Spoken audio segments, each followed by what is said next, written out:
Genetic disorders.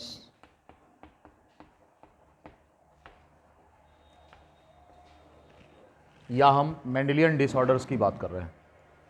Mendelian disorders और genetic disorders, इन पर हम चर्चा करने चल रहे हैं। इसके पहले हम लोगों ने क्रोमोसोमल डिसऑर्डर्स की बात कर लिया था, और क्रोमोसोमल डिसऑर्डर में हमने ये चर्चा किया था कि न्यूमेरिकल चेंजेज जो होते हैं उससे किस प्रकार के डिस्टर्बेंसेज होते हैं, और जो स्ट्रक्चरल चेंजेज हैं उनसे किस प्रकार के डिस्टर्बेंसेज होते हैं। तो क्रोमोसोम में न्यूमेरिकल और स्ट्रक्चरल चेंज हम देख चुके हैं। अब हम बात करेंगे कि जो मेंडेलियन पैटर्न पर जिन कैरेक्टर्स का इनहेरिटेंस होता है, अर्थात मेंडेलियन इनहेरिटेंस पर हम बात करेंगे, मेंडेलियन डिसऑर्डर्स पर बात करेंगे। तो इन्हें हम जेनेटिक डिसऑर्डर्स भी कहते हैं। बेसिकली इनको हम कैटेगराइज करते हैं, क्योंकि जेनेटिक डिसऑर्डर का मतलब ये हो गया कि इनके पीछे जीन जिम्मेदार है। तो ये जो जीन जिम्मेदार है वो किस प्रकार के क्रोमोसोम पर हैं, इसके आधार पर इन्हें हम डिसाइड करते हैं कि इनका नेचर कैसा है, राइट, किस प्रकार का इनका नेचर है, इस पर हम चर्चा करेंगे। तो यहाँ पर हम बात कर रहे हैं कि जो जेनेटिक डिसऑर्डर्स हैं, बेसिकली क्रोमोसोम को अगर हम देखें तो दो तरीके के हैं। शुरू में भी हमने आपको बताया था कि क्रोमोसोम्स की दो कैटेगरी होती है। क्रोमोसोम्स की दो कैटेगरी है। इनमें से एक तो ऑटोसोम कहलाते हैं, ऑटोसोमल ग्रुप होता है, ऑटोसोम्स। जैसे अगर हम ह्यूमन में बात करें तो इनकी संख्या 22 पेयर है, और ये सभी क्रोमोसोम्स होमोलॉगस होते हैं। एक्स एक्स से इनको रिप्रेजेंट किया जाता है। तो यहाँ पर टोटल 22 पेयर्स एक्स एक्स होते हैं, ये ऑटोसोम्स होते हैं। बात समझ में आ रही है। और इसमें जो दूसरा है उसे हम बोलते हैं सेक्स क्रोमोसोम। सेक्स क्रोमोसोम्स, और इसमें अगर हम बात करें तो बेसिकली जो है मेल और फीमेल की अगर हम बात करें, मेल के केस में ये जीनोटाइप एक्स और वाई होता है, और फीमेल के केस में ये जीनोटाइप जो है ये एक्स और एक्स होता है। लेकिन ध्यान रहे कि जो एक्स एक्स हैं, यहाँ का जो एक्स है वो ऑटोसोम वाला एक्स जैसा नहीं है। ये जो आप देख रहे हैं कि सेक्स क्रोमोसोम में जो एक्स है ये इस एक्स जैसा नहीं है। यहाँ बेसिक डिफरेंस है दोनों में। एक्स क्रोमोसोम ये भी है, ये भी है, परंतु ये एक जैसे नहीं है, इनमें डिफरेंस एराइज हो रहा है। इसलिए इनको आपस में हम नॉन होमोलॉगस कहेंगे। क्या कहेंगे? ये जो सेक्स क्रोमोसोम्स हैं, सेक्स जीनोटाइप में जो क्रोमोसोम दिखाए गए हैं ये आपस में नॉन होमोलॉगस हैं, या ये वाला एक्स जो है ये इनसे नॉन होमोलॉगस है। बात समझ रहे हैं ना? तो यहाँ पर ध्यान देना है। तो ऑटोसोम्स और सेक्स क्रोमोसोम्स बेसिकली इनकी दो कैटेगरी हो गई। अब अगर किसी भी बीमारी से संबंधित जिस जीन का संबंध है, अगर वो ऑटोसोम पर स्थित है, तो ऐसे डिसऑर्डर को हम क्या बोलते हैं? ऑटोसोमल डिसऑर्डर बोलते हैं। तो बेसिकली जो डिसऑर्डर्स यहां पर हैं उनको हम दो कैटेगरी में डिवाइड कर रहे हैं। Disorders that are related to the autosomes. If the gene for disorder, genes for disorder कहां पर स्थित है? Present on the autosome, autosome पर स्थित है। यानी कि इन 22 जोड़ी जो एक्स क्रोमोसोम है इनमें से किसी एक पर स्थित है, तो हम ऐसे डिसऑर्डर को ऑटोसोमल डिसऑर्डर कहते हैं। क्या कहेंगे इनको? These are known as autosomal disorders. यानी कि किसी भी बीमारी के लिए जिम्मेदार जो जीन है वो कहां पर स्थित है? ऑटोसोम पर। तो ऐसे डिसऑर्डर को ऑटोसोमल डिसऑर्डर कहा जाता है। इन्हें हम ऑटोसोमल डिसऑर्डर कहते हैं। यानी कि बीमारी के लिए जिम्मेदार जो जीन है वो कहां पर स्थित है? वो ऑटोसोम पर स्थित है, बीमारी के लिए जिम्मेदार जीन। तो हम इसे ऑटोसोमल डिसऑर्डर कहते हैं। ये जो ऑटोसोमल डिसऑर्डर है ये फिर दो तरीके का होता है, इसको कैटेगराइज करते हैं। इनमें एक होता है ऑटोसोमल रेसिसिव। ऑटोसोमल रेसिसिव होता है। Autosomal recessive disorder AR। Autosomal recessive disorder. अगर यहां पर जो जीन है वो रेसेसिव है, the disorder is due to recessive allele.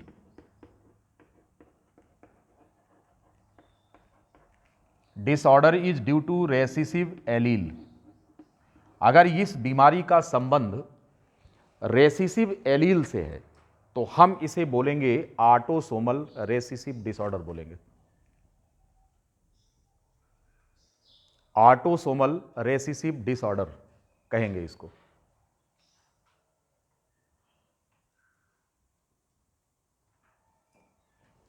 अगर इस बीमारी का संबंध डोमिनेंट एलील से है तो हम क्या बोलेंगे? ऑटोसोमल डोमिनेंट डिसऑर्डर कहेंगे।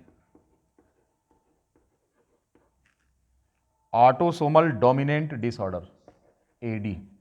ध्यान रहे कि यहां पर ये जो डिसऑर्डर है, द डिसऑर्डर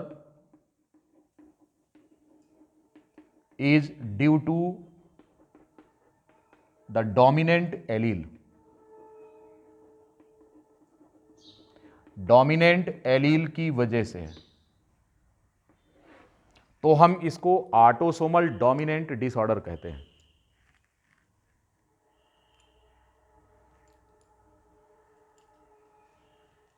बीमारी का संबंध ऑटोसोम के किसी क्रोमोसोम से है, it is known as autosomal disorder, and if it is related with the recessive allele it is known as autosomal recessive, and if it is related with dominant allele it is known as autosomal dominant.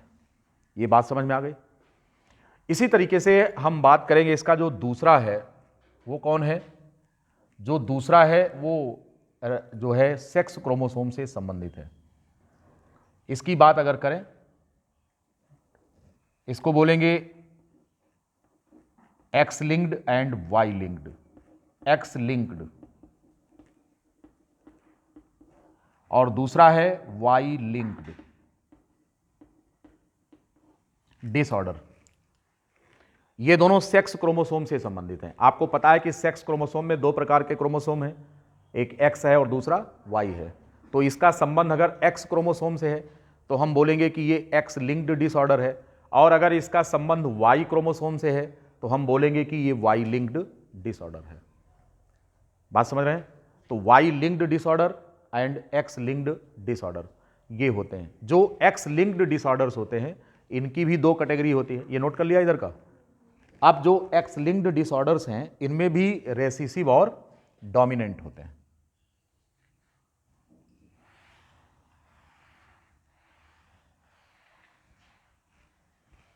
X linked recessive and X linked dominant. X linked recessive and X linked dominant disorders. और next है that is why linked. ऐसे characters जो Y chromosome से संबंधित हैं इनको होलो Anrich characters भी कहा जाता है। होलो एंड्रिक डिसऑर्डर्स हम इन्हें क्यों कहते हैं होलो एंड्रिक डिसऑर्डर? होलो माने होता है पूरी तरह, एंड्रिक माने मेल। ये ऐसे करेक्टर्स होते हैं जो केवल मेल में एक्सप्रेस करते हैं, because you know that the female is not having Y chromosome. Y chromosome inherit नहीं होता है डॉटर में, बल्कि ये केवल सन में जाता है, पुत्र में जाता है। तो इसलिए इस पर जो भी जीन इस बीमारी के लिए जिम्मेदार है या इस ट्रेट के लिए जिम्मेदार है वो सीधे इसका कैरेक्टर कहाँ पर अपीयर करेगा? तो definitely this will appear in male progeny. इसीलिए इसको हम होलो एंड्रिक कैरेक्टर कहते हैं। Holo stands for complete and andric stands for male partner. तो ये हमेशा मेल में होता है, इसलिए इसको होलो एंड्रिक कैरेक्टर कहा गया है। We will come to discuss one by one and give the example of these different type of disorders. लेकिन हम यहाँ पर एक बात आपसे ये करना चाह रहे हैं कि ये जो बीमारियाँ होती हैं जितने भी प्रकार की हैं, क्वेश्चन ये है कि हम इनको पहचानें कैसे। कि अगर कोई एक हिस्ट्री देख करके आपको बताना हो कि जो पैटर्न चल रहा किसी भी बीमारी का, तो ये डिसीज़ किस प्रकार की है, हम इस पर चर्चा करेंगे यहाँ पर। तो सबसे पहले हम यही जान लें कि how one can understand that this disorder is of which type, किस प्रकार का ये डिसऑर्डर है, इसकी पहचान कैसे किया जाए। तो कहेंगे इसकी ज़रूरत क्या है, बिल्कुल ज़रूरत है, ताकि हमें इसका अगर पैटर्न पता चल जाएगा तो आने वाली प्रोजेनी में ये किस रूप में आएगा ये भी मालूम हो जाएगा, फिर हम उसका निदान करने की स्थिति में होंगे। क्योंकि जितने भी जेनेटिक डिसऑर्डर्स होते हैं इनकी रेमेडी एक ही है कि वो जेनेटिक बेसिस पर ही हम कोई काम करें। अगर जेनेटिक डिसऑर्डर है तो जेनेटिक लेवल पर ही उसका निदान हो सकता है, उसका मेटाबॉलिक लेवल पर तो टेम्परेरी एक्शन होगा। क्योंकि आपको पता है कि अगर कोई भी डिसऑर्डर जीन से संबंधित है तो जीन के प्रोडक्ट पर इसका असर पड़ेगा। नहीं समझे भाई, जीन आपका करेक्टर डिस्प्ले करता है और जीन से करेक्टर डिस्प्ले होने के लिए जीन से पहले आरएनए बनता है, यानी डीएनए से पहले मैसेंजर आरएनए बनता है। मैसेंजर आरएनए से फिर क्या होता है, मैसेंजर आरएनए से फिर एक पॉलीपेप्टाइड या प्रोटीन बनता है। उस प्रोटीन से आपकी बॉडी में एक करेक्टर डिस्प्ले होता है। तो अगर हम मेटाबॉलिक लेवल पर इसको ट्रीट करना चाहते हैं तो ये फॉर द टाइम बिंग होगा। मान लो कि कोई भी बीमारी एक विशेष प्रकार के एंजाइम की डेफिशिएंसी से हो रही है और वो एंजाइम प्रोडक्ट है एक पर्टिकुलर जीन का जो कि डिफेक्टिव है, तो ऐसी कंडीशन में अगर एंजाइम नहीं बन रहा है तो हम एंजाइम रिप्लेसमेंट थेरेपी पर चलेंगे। भाई एक एंजाइम आपकी बॉडी में नहीं बन रहा तो उस एंजाइम को हम बाहर से लेंगे, लेकिन आप इस एंजाइम को जीने के लिए आपको पूरे जीवन भर लेना पड़ेगा। बात समझे? यानी कि अगर कोई जीन डिफेक्टिव है और उसका प्रोडक्ट एक एंजाइम है और वो एंजाइम जीन के डिफेक्टिव होने की वजह से आपकी बॉडी में बनेगा ही नहीं, और यह एंजाइम, चूंकि जितने भी एंजाइम्स आपकी बॉडी में होते हैं सबका कोई ना कोई मेटाबॉलिक रोल होता है, तो वो अपरिहार्य होते हैं, बिना उनके बने हुए आपको एक पर्टिकुलर डिसीज हो जाएगी। तो ऐसी कंडीशन में अगर वो एंजाइम इस जीन के डिफेक्टिव होने की वजह से पैदा नहीं हो रहा है तो you have to take this enzyme throughout life from external source. आपको इस बीमारी, इस तरीके की टेक्निक को एंजाइम रिप्लेसमेंट थेरेपी कहते हैं, कि आपके पास एंजाइम नहीं है तो हम बाहर से देंगे। जैसे इंसुलिन हार्मोन नहीं बन रहा है तो अब आप क्या करेंगे, बाहर से लेंगे उसको, क्योंकि इंसुलिन हार्मोन एक जीन का प्रोडक्ट है। तो टाइप 1 डिसऑर्डर में क्या होता है, जो टाइप 1 डायबिटीज होती है उसमें उसके लिए जिम्मेदार जो जीन होता है वो बॉडी में बनता ही नहीं है। तो अगर बॉडी में नहीं बन रहा, वो जीन है ही नहीं है, फंक्शनल नहीं है, तो फिर इंसुलिन हार्मोन नहीं बन रहा है। अब इंसुलिन की डेफिशिएंसी से आपको हो गया डायबिटीज इंसिपिडस, वो भी टाइप 1 टाइप का। तो ऐसी कंडीशन में जब बॉडी में इंसुलिन बन ही नहीं रहा है तो फिर करेंगे क्या, या तो हम हार्मोन रिप्लेसमेंट थेरेपी पर जाएंगे, because the hormone, insulin hormone is peptide in nature and this peptide hormone is the product of a particular gene and that gene is either inactive or deficient, then you are not getting the insulin in proper way। आपकी body में बन ही नहीं रहा, proper way की छोड़ दो, बन ही नहीं रहा टाइप 1 में। तो ऐसे बच्चे पैदा होते ही शुगर की पेशेंट हो जाते हैं। अब उनको अगर जिंदा रखना है तो you have to supply insulin from outside. तो फिर हम कौन सी टेक्निक पर गए, हार्मोन रिप्लेसमेंट थेरेपी पर चले गए। लेकिन ये हम क्या कर रहे हैं, हम उसमें मेटाबॉलिक लेवल पर इसको देखने की कोशिश कर, क्योंकि जीन का रोल मेटाबॉलिज्म में है, तो हम उस बीमारी का निदान मेटाबॉलिक लेवल पर उतर कर करना चाहते हैं कि साहब बॉडी में एंजाइम नहीं बनना, हम बाहर से देंगे।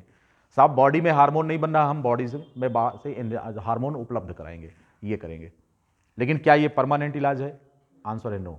तो अगर किसी भी प्रकार की बीमारी का जेनेटिक काज है तो you should correct that at the genetic level. जो डिफेक्टिव जीन है उस जीन की ट्रेनिंग कराकर उसमें जिस भी प्रकार का डिफेक्ट है उसको दूर करके हम इस बीमारी से निदान पा सकते हैं। तो जेनेटिक डिसऑर्डर्स का ट्रीटमेंट जीन थेरेपी ही है। अब क्वेश्चन ये है कि ये जीन थेरेपी आप किस स्टेज पर करते हैं। जैसे एडीए डेफिशिएंसी होती है, सबसे पहले जीन थेरेपी किसके लिए की गई है, एडेनोसिन डी एमिनेज नामक एंजाइम की डेफिशिएंसी को ट्रीट करने के लिए, क्योंकि इसका जीन डिफेक्टिव था। तो इसको अगर हम ट्रीट नहीं करेंगे तो बोन मैरो क्या होगा, बोन मैरो जो है डैमेज्ड पैदा होगा, बनेगा ही नहीं, बोन मैरो सही फंक्शन नहीं कर रहा है। तो इसको करेक्ट करना है इस एंजाइम को। तो वो कह रहे हैं कि साहब करेक्शन जो जीन थेरेपी करते हैं वो किस लेवल पर करेंगे। तो हालांकि इसको एक सेपरेट चैप्टर में हम देखेंगे, हम केवल आपको इतना बताना चाह रहे हैं कि अगर कोई भी बीमारी किसी जीन से संबंधित है तो हम दो तरीके से उसका इलाज कर सकते हैं। एक, उस जीन में हम करेक्शन कर दें, that is known as gene therapy. दूसरा, उसके प्रोडक्ट को हम बाहर से सप्लाई करें। तो बाहर से सप्लाई करेंगे तो मेटाबॉलिक लेवल पर उसको हम डील कर रहे हैं, और अगर हम जीन को करेक्ट कर रहे हैं तो हम जेनेटिक लेवल पर उस चीज़ को ले रहे हैं। ये सारी चीज़ें हैं। तो what is the purpose to learn about all these disorders. हमें ये जानना है कि किस जीन की वजह से कौन सा मेटाबॉलिक डिसऑर्डर हो रहा है, और अगर ये मेटाबॉलिक डिसऑर्डर है तो हम इससे किस लेवल पर निपट सकते हैं। तो जेनेटिक लेवल पर निपटना है तो बच्चा पैदा नहीं हुआ उसके पहले जीन काउंसलिंग हो जाए उसकी, जैसे तमाम प्रकार के सिंड्रोमिक बच्चे पैदा हो रहे हैं तो उसका ट्रीटमेंट उसी समय हो देख लिया जाए। नहीं तो ऐसे बच्चे जो जिनका जीना संभव नहीं है पैदा होने के बाद, तो उन बच्चों को ऐसे एम्ब्रायो को एबॉर्ट करने की सलाह दी जाती है एमटीपी के through, medical termination of pregnancy. मान लेते हैं ऐसा कोई जेनेटिक डिसऑर्डर है जो इनबॉर्न है। अब जेनेटिक डिसऑर्डर इनबॉर्न है और उससे बच्चा सर्वाइव नहीं करेगा, जैसे हीमोफीलिया के केस में मान लो कि फीटस फीमेल चाइल्ड है, फीटस क्या है, फीमेल चाइल्ड है, and he is getting the homozygous condition of x that is defective. आपको पता है कि हीमोफीलिया की बीमारी जो है वो एक्स लिंक्ड डिसऑर्डर है, एक्स क्रोमोसोम से संबंधित है। अब अगर ये होमोजाइगस कंडीशन में आ गई तो ऐसी फीमेल बिल्कुल सर्वाइव नहीं करेगी, क्योंकि ये फैटल कंडीशन बन जाती है। तो क्या ऐसी लड़की को पैदा होने देंगे? नहीं। तो ऐसी कंडीशन में लीगलाइज करके इसको गवर्नमेंट से परमिशन लेके, कोर्ट से परमिशन लेकर के, चूंकि जेनेटिक काउंसलिंग में ये क्लियर हो गया है कि developing foetus is with the defective X for haemophilia and is in homozygous condition, then if this child gets birth the chance of survival is 0। Then ऐसे बच्चे को पैदा करके मारना है क्या? नहीं। तो ऐसे बच्चे को डेवलप ही ना होने दिया जाए। तो इसको हम क्या करते हैं, एमटीपी कराते हैं, मेडिकल टर्मिनेशन ऑफ प्रेगनेंसी। और अभी इस समय हमारे देश के कानून के हिसाब से 12वें सप्ताह तक मेडिकल टर्मिनेशन ऑफ प्रेगनेंसी ये जो है लीगलाइज्ड है, यानी कि 12 सप्ताह का मतलब 3 महीने के फीटस को एबॉर्ट कराने की परमिशन हमारी कोर्ट देती है। अगर इस प्रकार के कोई जेनेटिक या इनबॉर्न डिफेक्ट है तो, जो कि फैटल है, उस बच्चे को सामान्य जीवन जीने में बाधा पैदा करेंगे, तो उस बच्चे को ही एबॉर्ट करा देते हैं। ये कहानी होती है एमटीपी। अब आप जानिए कि इन बीमारियों का जो जेनेटिक डिसऑर्डर्स हैं, अगर वो बहुत ही फैटल है, खतरनाक है, तो इनकी काउंसलिंग शुरू में ही हो जाना, इनके बारे में जानकारी शुरू में हो जाना जरूरी है। अगर माता पिता के बारे में ये आइडिया है कि पिता इस तरीके की बीमारी से पीड़ित है, जो अब उसकी काउंसलिंग करेंगे, जानेंगे कि उसमें जेनेटिक डिफेक्ट किस प्रकार का है, तो अब जब वो उसकी संतान अगली पीढ़ी में आएगी तो उसको होने की संभावना कितने % है। तो इन सारी चीज़ों की एनालिसिस जेनेटिक पैटर्न का अध्ययन करके होता है कि हम ये जान लें कि बीमारी का पैटर्न किस प्रकार का है। इसके लिए हम पेडिग्री एनालिसिस करते हैं। क्या करते हैं? पेडिग्री एनालिसिस करते हैं। अब ये पेडिग्री एनालिसिस क्या चीज़ होता है? ये किसी भी फैमिली की हिस्ट्री जुटाई जाती है कि किसी भी जेनेटिक डिसऑर्डर का इतिहास क्या है। जैसे हीमोफीलिया का इतिहास महारानी विक्टोरिया की फैमिली में 7 पुस्तों का जुटाया गया था, क्योंकि एक साइंटिस्ट कभी भी, उसकी उम्र कितनी होती है, 100 साल मान लो, अधिकतम वो 100 साल तक जिंदा रहा, तो 100 साल में 10-15 साल तक तो पढ़ा लिखा ही नहीं था। वो आगे जब साइंटिस्ट हो जाएगा अधिकतम कितने साल की स्टडी करेगा? 50 से 60 साल अध्ययन कर लेगा अगर फुल टाइम जिंदा रहा तो और मनुष्य की जनरेशन अगर 7 पीढ़ियों का इतिहास जुटाना है तो एक व्यक्ति को 700 साल जिंदा रहना चाहिए। तो 700 साल कौन जिंदा रहेगा? इतना बड़ा लाइफ स्पैन ह्यूमन का है। तो इसीलिए हम पेडिग्री एनालिसिस पर जाते हैं, किसी भी बीमारी का इतिहास उसके परिवार में कैसा है इसको कलेक्ट करते हैं। तो इन सभी पर्पज से हम पेडिग्री एनालिसिस करते हैं। We will come to discuss what is the pedigree analysis. First of all इन बीमारियों का पैटर्न हम समझ लें कि हम पहचान कैसे करेंगे इनकी, क्या है पहचान इनकी। तो सबसे पहले हम बात करेंगे ऑटोसोमल डिसऑर्डर की पहचान कैसे की जाए, इन पर हम चर्चा करेंगे। टॉपिक इंटरेस्टिंग है, मजा आ रहा? आइए अब हम जान लें कि ऑटोसोमल डिसऑर्डर है तो इसकी पहचान कैसे करेंगे। मान लो कि कोई बीमारी ऑटोसोमल है, ये मिटा दें इसको।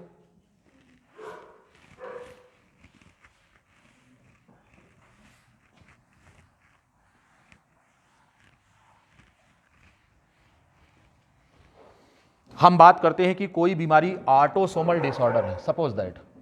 तो ऑटोसोमल डिसऑर्डर अगर है तो ये किस प्रकार का है? तो सबसे पहले हम ये पहचान करें कि वो ऑटोसोमल है, ये जानकारी कैसे करें? How do we know that the disease is autosomal disorder? ध्यान रहे कि जो ऑटोसोमल डिसऑर्डर होता है, it is related with its defective gene. Defective gene is present, बंद कर लीजिए इसको, is present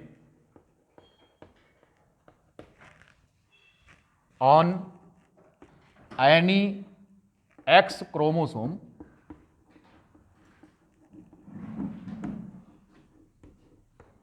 of autosome category. Autosome category के किसी X क्रोमोसोम पर बैठा हुआ है। इसका डिफेक्टिव जीन किस पर स्थित है? ऑटोसोम कैटेगरी के एक्स क्रोमोसोम पर स्थित है। अब चूंकि आपको पता है कि ऑटोसोम्स का इनहेरिटेंस जो होता है वो सेक्स स्पेसिफिक नहीं होता। ये जो ऑटोसोम्स होते हैं, autosomes are inherited in both sexes with equal probability।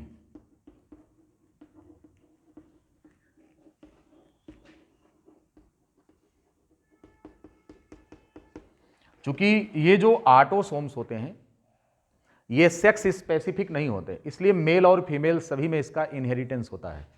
तो ऐसी कंडीशन में यह जो बीमारी है इसके मेल और फीमेल दोनों में अपीयर होने के इक्वल चांस होते हैं। The chance of appearance of autosomal disorder, the chance of appearance of the autosomal disorder, autosomal disorders is equal in both sexes, male as well as female both, दोनों में। यानी कि स्त्री और पुरुष इन दोनों में इस बीमारी के होने की बराबर संभावना है। यह सेक्स स्पेसिफिक इसका डिस्ट्रीब्यूशन नहीं होगा, because the gene for this disorder is present on autosome.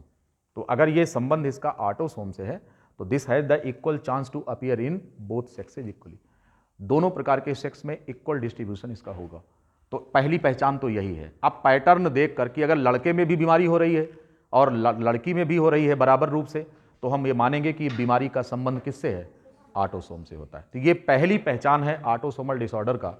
और यहां पर दोनों पेरेंट के पास इक्वल एफिशिएंसी है इसको ट्रांसमिट करने का। मतलब कि अगर बीमारी मां के पास है तो पुत्री में भी जाएगी और पुत्र में भी जाएगी। यानी कहने का मतलब कि मदर से इसका संबंध, मदर से दोनों सेक्स में जाएगा, मदर से ये डॉटर में भी जाएगा और सन में भी जाएगा। ये दोनों में इक्वल जाएगा, इक्वली।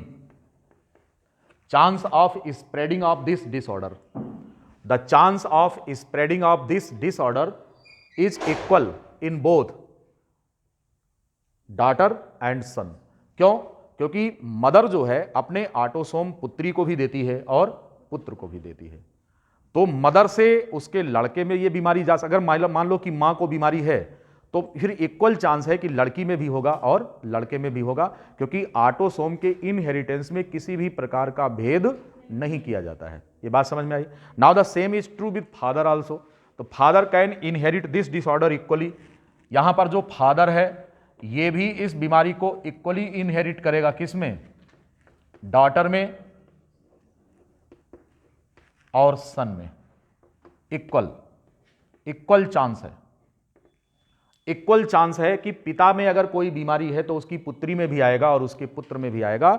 इसका इक्वल चांस है। ऑटोसोमल के साथ यही बात है सही, क्योंकि ऑटोसोम का इनहेरिटेंस तो पिता से उनके पुत्र और पुत्री दोनों में होता है और मदर से भी उसके पुत्र और पुत्री दोनों में होता है। तो यह कहना गलत है कि एक स्पेसिफिक सेक्स का जो पेरेंट है वो केवल एक स्पेसिफिक सेक्स के ऑफस्प्रिंग को ही पहुंचाएगा। वो पुत्र को भी देगा और पुत्री को भी देगा, क्योंकि यह सेक्स स्पेसिफिक नहीं होता है। ये बात समझ में आ गई सभी को? अब यहां पर हमें यह पहचान करनी है कि ऑटोसोमल डोमिनेंट कैसे जाने और ऑटोसोमल रेसेसिव कैसे जाने। अगर यह बीमारी ऑटोसोमल रेसेसिव है, आइए उसे जानते हैं। ऑटोसोम की तो पहचान कर लिया ना। ऑटोसोम कैसे पहचानेंगे? If this has the equal chance of spreading in male and female both offsprings. ठीक है, लड़का और लड़की दोनों में समान रूप से पहुंच रहा है अगर यह बीमारी, तो इसका मतलब यह ऑटोसोमल है। अब अगर ये देखते हैं कि ऑटोसोमल रेसेसिव की पहचान कैसे करेंगे। मिटाएं इसको। ऑटोसोमल रेसेसिव की कैसे किया जाए पहचान?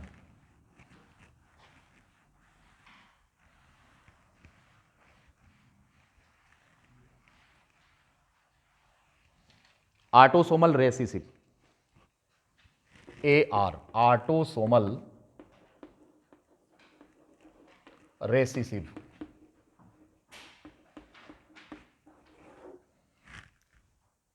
अब जैसे मान लो कि बीमारी जो है, सपोज दैट कि ये 21 पेयर पर संबंधित है, 21वीं जोड़ी पर है, या मान लो 15वीं जोड़ी पर है, सपोज दैट 15th पेयर पे एक एक्स है, दूसरा एक्स है, ये हेट्रोजाइगस कंडीशन है, राइट। एक डोमिनेंट एलील है और दूसरा रेसिसिव है, बाकी सब एक्स एक्स हैं, हमें इनकी चिंता नहीं करनी है। ये कौन सा है, ये 14th पेयर है, इसके पहले कौन है, 13th है, और 15 के बाद कौन है, 16th है, ये भी एक्स एक्स है, फिर इसके बाद 17th है, ये भी एक्स एक्स है। जी नहीं, हमें इससे संबंध रखना है। ये है 15th पेयर का जो ऑटोसोम है, और यहां पर आप 23rd पेयर भी लिख लीजिए, 23rd, ये कौन है, एक्स एक्स है, अर्थात ये स्त्री है, सपोज दैट ये मदर है। ये कौन है, मान लो ये गीता है, सपोज दैट, और गीता में यह बीमारी है जिसका संबंध ऑटोसोम से है, इसका संबंध सेक्स क्रोमोसोम से नहीं है, किससे है, ऑटोसोम से है, और ये इस पर स्थित है, ये जो करेक्टर है वो कहाँ स्थित है, इस एक्स पर है, तो ये ऑटोसोमल रेसिसिव हो जाएगा। नहीं समझे, जो बीमारी से संबंधित जीन है वो किस क्रोमोसोम पर बैठा है, वो एक्स क्रोमोसोम, 15वीं जोड़ी के एक्स क्रोमोसोम पर बैठा है और रेसिसिव एलील है। इतनी बात समझ में आ गई। तो इस बीमारी को हम क्या कहेंगे, ऑटोसोमल रेसिसिव कहेंगे, ठीक। अब क्वेश्चन ये है कि इस बीमारी का लक्षण यानी कि जो फिनोटाइप है वो इस महिला में, अंजू बताओ, इस महिला में ये दिखेगा या नहीं, किसी को बोलना नहीं है, ये आपको ऐसे पैटर्न दिया गया है, ठीक। तो देख करके, चूंकि ये सेक्स क्रोमोसोम तो ये है, ये कौन है, ये सेक्स क्रोमोसोम है इसका, ये सेक्स क्रोमोसोम, हम इसकी बात नहीं कर रहे, रेस्ट अदर्स आर ऑटोसोम, ये जितने हैं ये सब कौन है, ये ऑटोसोम है। और बीमारी का संबंध किससे है, ये ऑटोसोम हो गया, बीमारी का संबंध 15th पेयर पर जो ऑटोसोम है वहां के एक्स क्रोमोसोम पर है, और ये एक्स रेसिसिव एलील है, राइट। अब क्वेश्चन ये है कि इस महिला में ये बीमारी आपको दिखेगी कि नहीं, क्यों, बोलना नहीं किसी को, बोलिए क्यों, जीन तो है तो दिखेगी क्यों नहीं, यस, रेसिसिव जीन है, रेसिसिव एलील हमेशा होमोजाइगस कंडीशन में ही अपीयर करते हैं, हमेशा ध्यान रखेंगे। इसलिए अगर ऑटोसोमल रेसिसिव है तो this will appear only in case of homozygous condition. तो अब अगर मान लो कि ये है, या फिर इसका, इसी महिला का अगर ये पैटर्न होता तो 15th पेयर में ही ये एक्स है और ये जो है ये है। अब इसका संबंध किससे है, ये भी ऐसे ही है, ये यहां पर होमोजाइगस रेसिसिव हो गया, तो इस पर भी ये करेक्टर है और इस पर भी ये करेक्टर है, तो यहां पर डिसीज, इस केस में क्या होगा, नॉट द विजिबल इफेक्ट, यहां पर विजिबल इफेक्ट इसका नहीं है, नॉट द विजिबल इफेक्ट, लेकिन यहां पर क्या है, इसका विजिबल इफेक्ट होगा, क्योंकि आप अच्छी तरह से पढ़कर आए हैं अभी कि अगर कोई भी करेक्टर रेसिसिव एलील से संबंधित है तो इसका फिनोटाइपिक एक्सप्रेशन केवल होमोजाइगस कंडीशन में दिखेगा। क्यों, क्योंकि law of dominancy, Mendelian pattern चल रहा है यहां पर, कौन सा चल रहा है, इसलिए मेंडेलियन इनहेरिटेंस कहा इसको, मेंडेलियन इनहेरिटेंस क्यों कह रहे हैं, क्योंकि मेंडेलियन पैटर्न चल रहा है, डोमिनेंट एंड रेसिसिव का कॉन्सेप्ट चल रहा है। तो बीमारी क्या होगी, इस वाले केस में बीमारी दिखेगी नहीं, बस ये कैरियर है इस बीमारी का, ये मदर क्या है, कैरियर है, लेकिन ये कौन है, ये डिसीज्ड है, कैरियर नहीं कहेंगे इसको, डिसीज्ड कहेंगे, क्योंकि दोनों यहां पर डिफेक्टिव हैं। बात समझ में आ गई। तो यह चीज आपको ध्यान रखना है कि ये ऑटोसोमल रेसिसिव पैटर्न में बीमारी यहां पर इस कंडीशन में तो दिखेगी लेकिन इसमें नहीं दिखेगी। अब मान लेते हैं कि किसी जनरेशन में ये हेट्रोजाइगस कंडीशन में जीन आया तो आपको बीमारी दिखेगी ही नहीं, इसीलिए हम कहते हैं कि autosomal recessive disorders can skip the generation. यही चीज आपको आगे लिखना है, ये इतना लिख लीजिए, इसको समझ लीजिए जो हमने समझाया है। तो ये विजिबल इफेक्ट इसका होगा और इसका नॉट द विजिबल इफेक्ट, यहां पर ये इसका जो पैटर्न है, इसकी जो कंडीशन है वो आपको दिखाई नहीं देगी।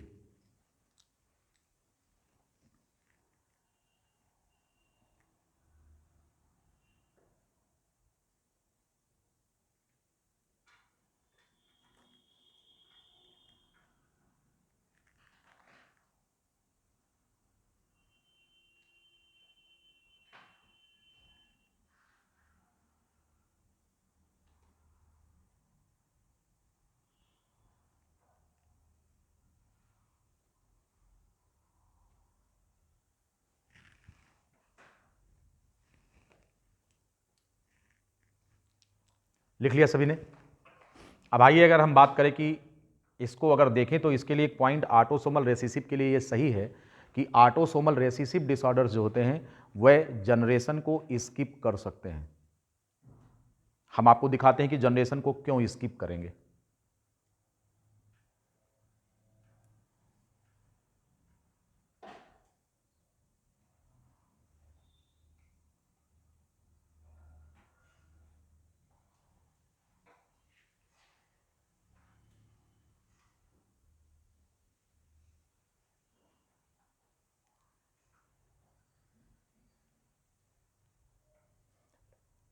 हो गया होगा? नेक्स्ट। अब देखिए एक लाइन इस पर हम डाल रहे हैं कि ये जनरेशन को स्किप कर सकते हैं। Autosomal recessive disorders can skip the generation.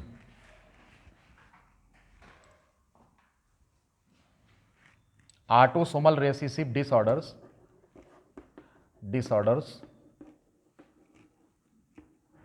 Can skip the generation.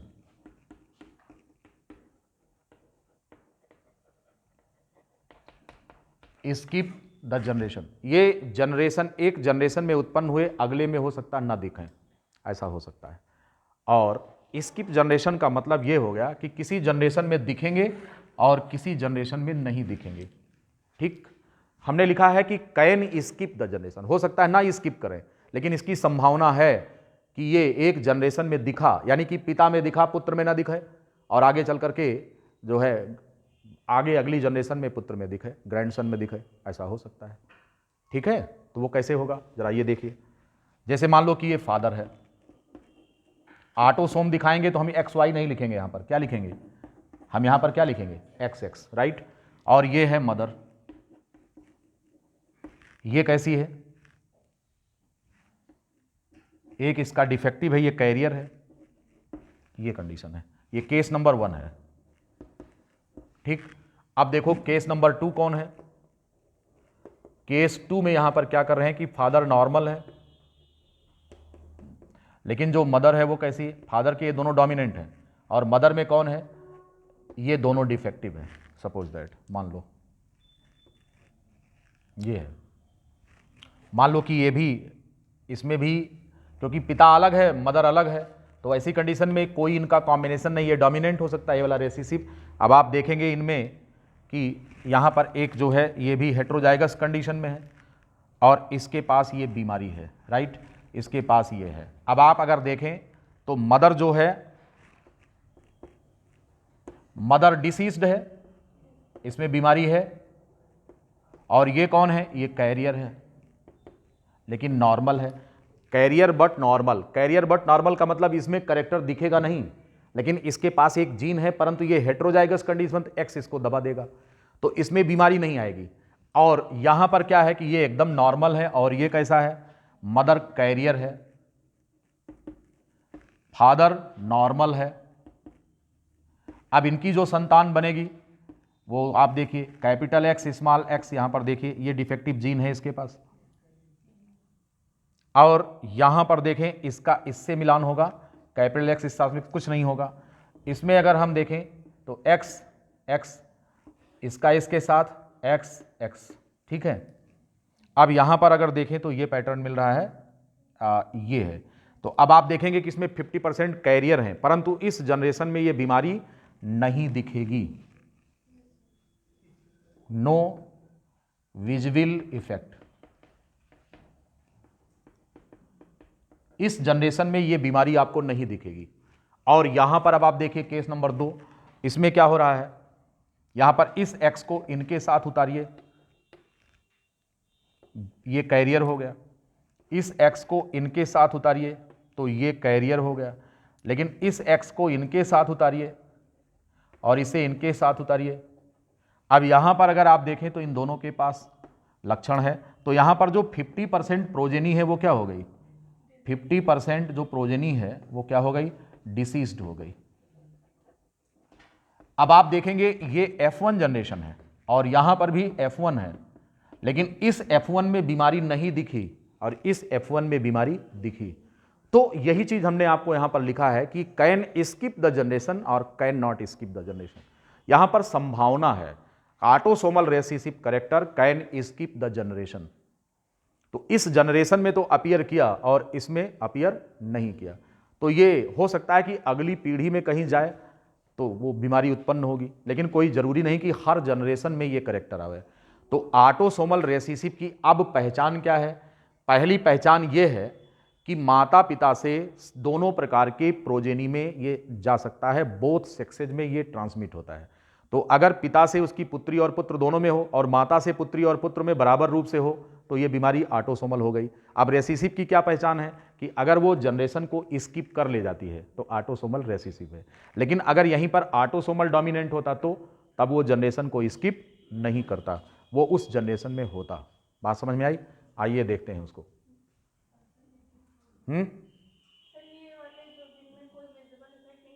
हाँ, ये आगे ये स्वयं नहीं होंगे डिसीज्ड, नहीं नहीं, इनकी संतान कोई, जैसे मान लो कि इन्होंने, जैसे ये पिता बन रहे हैं तो इन्होंने अपना एक एक्स दिया और जिस लड़की से इन्होंने शादी किया वो भी कैरियर है, तो उसके कैरियर वाला जो जीन कैरी कर रहा है और इनका अगर मिल गया तो जो संतान पैदा होगी उसमें बीमारी आ जाएगी। बस हमेशा यह ध्यान रखना है कि ऑटोसोमल रेसेसिव कैरेक्टर का विजिबल इफेक्ट तभी होगा जब वो डोमिनेंट में आएंगे, वो उसमें क्या नाम है, होमोजाइगस कंडीशन में आएंगे, होमोजाइगस रेसेसिव ये होगा। यानी कि इस बच्चे की शादी किसी ऐसी लड़की से हो जाए जो कैरियर हो तो उनकी 50% संतानें डिसीज्ड हो जाएंगी। तो तीसरी पीढ़ी में तो अपीयर करेगा, लेकिन इस पीढ़ी में नहीं है, दूसरे में F1 में नहीं है, उसके अगली जनरेशन में होगा। तो इसलिए जो ऑटोसोमल रेसेसिव डिसऑर्डर्स होते हैं ये जनरेशन गैप नहीं होता, इनमें ये जनरेशन गैप हो सकता है, स्किप कर सकते हैं कैरेक्टर को। ये दोनों सभी को समझ में आ गया ना, क्योंकि आगे पेडिग्री में ही आपको प्रॉब्लम होगी, इसलिए अभी से जान लीजिए। तो इसलिए मैं आपको क्लूज दे रहा हूं कि कैसे पहचाने इनको कि कौन ऑटोसोमल रेसेसिव है और कौन क्या है।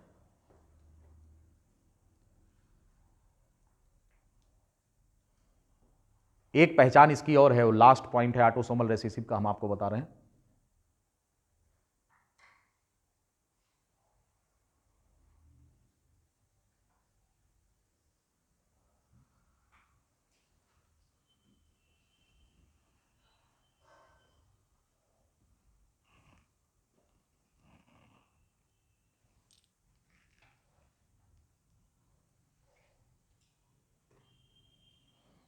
क्या लेवल चल रहा है पढ़ाई का यहाँ आने के बाद? ये जो लेक्चर्स अटेंड कर रहे हो उस पर बताओ। कॉलेज में जो नहीं पढ़ा उसकी बात छोड़ो, यहाँ से ये जो लेक्चर्स मिल रहे हैं सही चल रहा है? क्वेश्चन हो जाते हैं, प्रैक्टिस किया?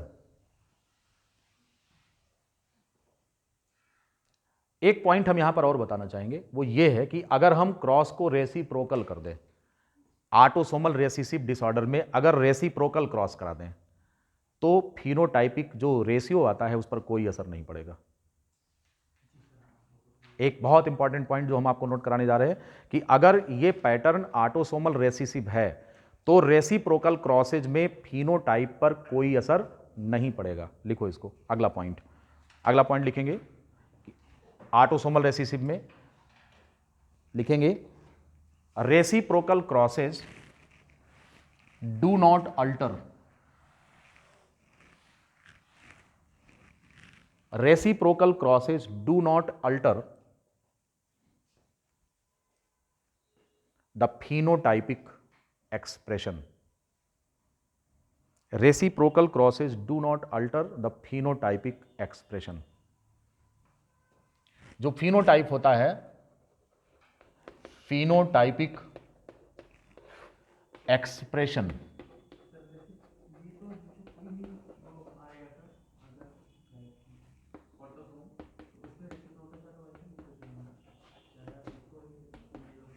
है हम अभी इस समय किसके बारे में पढ़ रहे हैं? तो जिसके जितने फीचर्स हैं हम दिखाएंगे आपको।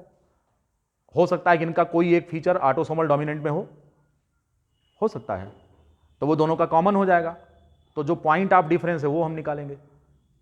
जैसे अभी हमने बताया स्किप जनरेशन, ये सबसे बड़ा पॉइंट है, जो डोमिनेंट में स्किप नहीं करेगा इसमें कर जाएगा। लेकिन जो सिमिलर, हम तो जब कंपेयर करेंगे तो सिमिलरिटी और डिसिमिलरिटी दोनों पर बात करेंगे ना। तो ऑटोसोमल डोमिनेंट के कुछ लक्षण ऐसे हैं जो मैच करेंगे एक दूसरे से, लेकिन डिफरेंस कोई एक होगा जिसके आधार पर हम पहचानेंगे, ठीक। लेकिन हम इसके फीचर तो लिखेंगे ना। जैसे हम कहते हैं कि स्त्री और पुरुष में फीचर में बताइए क्या है, तो बता देंगे स्त्री में 2 आंखें हैं, पुरुष में भी हैं। स्त्री में 32 दांत हैं, पुरुष में भी हैं। है स्त्री में 2 हाथ हैं, 5 उंगलियां हैं, तो पुरुष में भी हैं, है कि नहीं? ये सारी चीज़ें बात करेंगे और फिर उसके बाद उनके सेकेंडरी सेक्सुअल कैरेक्टर की बात करेंगे कि फीमेल में ये है, मेल में नहीं है। तो जब हम कंपेयर करते हैं तो हम निष्पक्ष होकर के बात करेंगे ना उस पर। तो कहते हैं ऑटोसोमल रेसिसिव की क्या पहचान है, तो हम उसमें सारी बात लिखेंगे। तो एक ये भी लिखेंगे कि रेसिप्रोकल क्रॉस का कोई इफेक्ट नहीं होता। अब रेसिप्रोकल क्रॉस क्या चीज़ होता है, अब इसको हम आपको समझा रहे हैं कि रेसिप्रोकल क्रॉस में जैसे आप इसको समझिए कि आपका जो रेशियो आया है वो ये है, लेकिन अगर हम यहीं पर मदर इधर लिख दें, फादर उधर लिख दें, तो हम कह दें कि फादर अब नॉर्मल नहीं है, फादर कैरियर है और मदर क्या है, नॉर्मल, तो इस प्रकार के क्रॉस को रेसिप्रोकल क्रॉस कहा जाएगा। जैसे इसी चीज को हम उल्टा कर दें, अब हम यहां पर करते हैं कि फादर है और इसे कर दें मदर, और यहां पर ये वाला इसको अलर्ट कर दें स्मॉल एक्स और इसे कैपिटल एक्स कर दें और इसको कैरियर बना दें। तो what will be the impact, you will see here the phenotypic expression is same.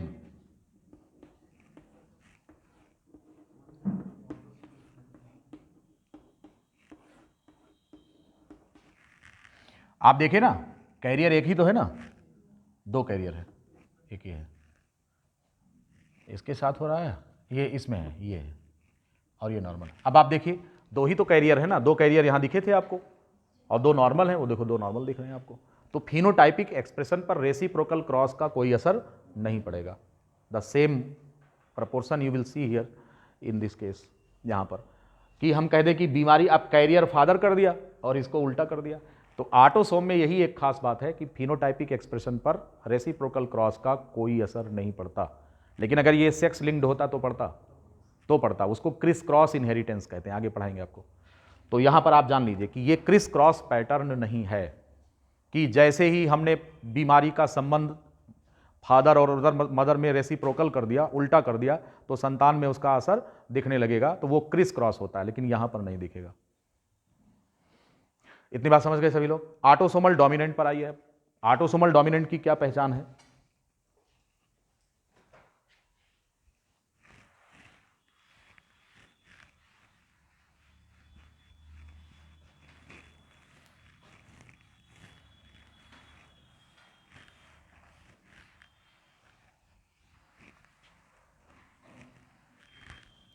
अब बात करेंगे ऑटोसोमल डोमिनेंट।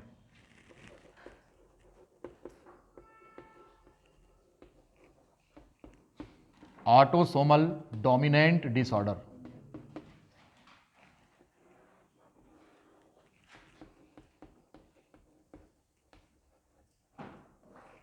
इनका जो जीन है वो ऑटोसोम पर है, ये हमने आपको शुरू में ही बताया था।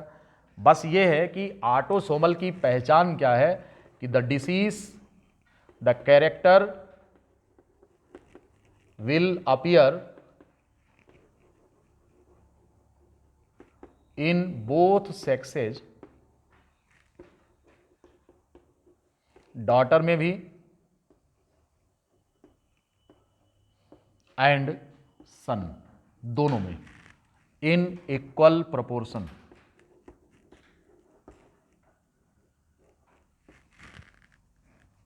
या आप लिख लेंगे with equal chance.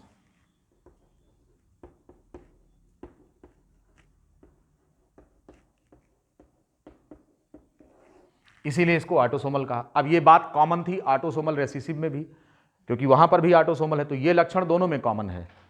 Autosomal recessive pattern में भी कॉमन है और ऑटोसोमल डोमिनेंट में भी कॉमन है। तो ये पहला पॉइंट हो गया। अब दूसरा पॉइंट, डोमिनेंट अगर है तो इसकी क्या पहचान है। इसकी पहचान ये है कि अगर एक भी एलील में ये कैरेक्टर अपीयर कर रहा है तो फिर बीमारी हो जाएगी। तो फिनोटाइपिक एक्सप्रेशन, फिनोटाइपिकली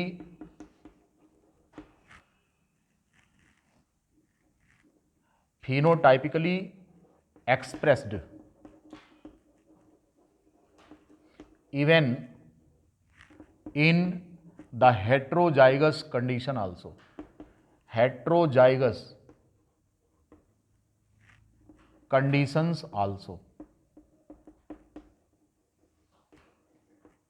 अब इसका इंपैक्ट क्या होगा, इसका इंपैक्ट ये है कि can not skip the generation,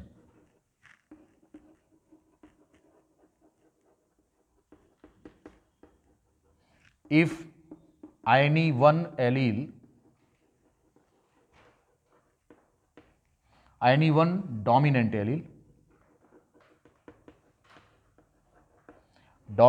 allele has the character of disease, अगर एक भी डोमिनेंट एलील के पास इस बीमारी का कैरेक्टर है तो फिर निश्चित रूप से ये जनरेशन स्किप नहीं कर सकता, हर जनरेशन में किसी न किसी संतान में ये लक्षण दिखेगा। यही अंतर है ऑटोसोमल रेसेसिव और ऑटोसोमल डोमिनेंट में, यही डिफरेंस है यहां पर। तो phenotypically expressed even in the heterozygous condition also can not skip the generation if any one dominant allele has the character for this disease. तो ऐसी कंडीशन में ये जनरेशन को स्किप नहीं करेगा, हर पीढ़ी में आपको दिखेगा, इमीडिएट प्रोजेनी में भी दिखेगा और ग्रैंड प्रोजेनी में भी दिखेगा, अगर ग्रैंडफादर के पास है तो।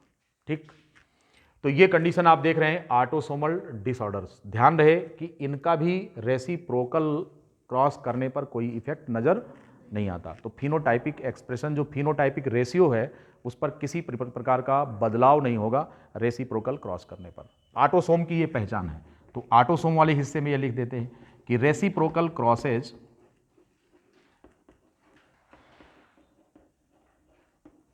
will give the same effect। Phenotypic जो रेशियो है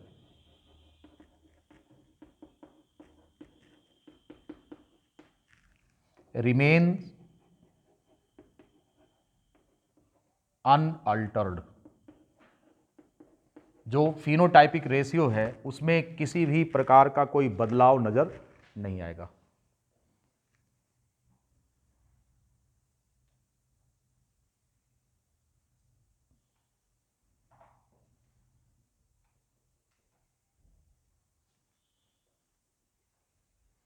फिनोटाइपिक कोई भी बदलाव नजर नहीं आ रहा यहां पर, ये हो जाएगा।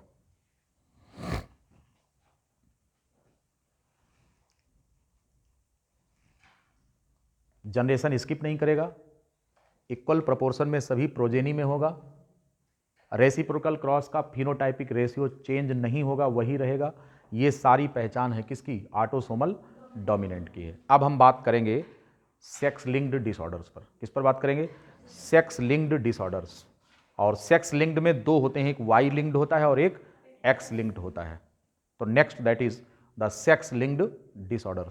ठीक है, इसके बारे में हमने पूरा क्लियर कर दिया है। अपने अगले लेक्चर में हम सेक्स लिंक्ड डिसऑर्डर पर चर्चा करेंगे और इन सभी बीमारियों का एग्जाम्पल डिस्कस करेंगे आपको, जितने भी हैं। ठीक है, बहुत 2-4 मिनट बचे हुए हैं तो ये पूरा नहीं हो पाएगा। ठीक है, any question, any doubt? If you need any explanation regarding this? Sanjay भाई समझ में आ गया एकदम पूरी तरह? इसके सवाल हो जाएंगे, क्वेश्चन आएंगे तो? क्यों भाई, आप लोगों को सबको क्लियर है? कन्या ये बैठी है आगे, नंबर कम आता है टेस्ट में, बता सही है मामला? कोई डाउट नहीं है? गुड। इसी में पेडिग्री 2 लेक्चर चलेगा, एक चलेगा सेक्स लिंक्ड डिसऑर्डर पर बात करेंगे, फिर पेडिग्री निकालना बताएंगे आपको। जो चार्ट आता है ना उसको देखकर कैसे बताएं, चार्ट बना रहेगा, फिर कहेंगे पहचानो कि इसमें से ये इसका पैटर्न कौन सा है, ये ऑटोसोमल डिसऑर्डर है कि सेक्स लिंक्ड है, तो सेक्स लिंक्ड में वाई लिंक्ड है या एक्स लिंक्ड है, इन सारी चीज़ों पर आपको उसको चार्ट देखकर पहचान करना होगा कि ये क्या है। ठीक है, आज के लिए इतना ही।